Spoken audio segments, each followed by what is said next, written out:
অর্ণবের মৃত্যুর পর ফোনটা পুলিশ প্রমাণ হিসেবে নিয়ে যায়। কিন্তু রিপোর্টে একটা বিষয় কেউ ব্যাখ্যা করতে পারে না। ফোনটা সাইলেন্ট মোডে ছিল, তবু কল এসেছিল। 3 দিন পর ইন্সপেক্টর দেবাশিস ফোনটা অন করেন। স্ক্রিনে সঙ্গে সঙ্গে ভেসে ওঠে ইনকামিং কল, কলার আনকনাউন টুমরো 1:43 এম। সময় তখন রাত 1:42।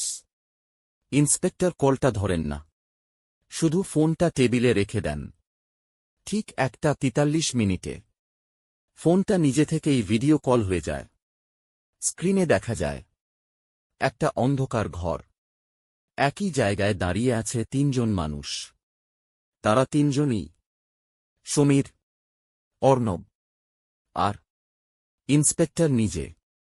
কিন্তু ইন্সপেক্টরের পেছনের ছায়াটা তার নড়াচড়ার সাথে মিলছে না।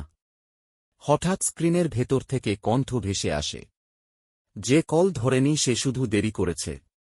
ঘরের দরজা আস্তে আস্তে খুলে যায়। ইন্সপেক্টর পিছনে তাকান। তার নিজের ছায়াটা দেয়াল থেকে আলাদা হয়ে ফোনের স্ক্রিনে ঢুকে যায়। ফোনে শেষ নোটিফিকেশন আসে, call connected, you are added contacts.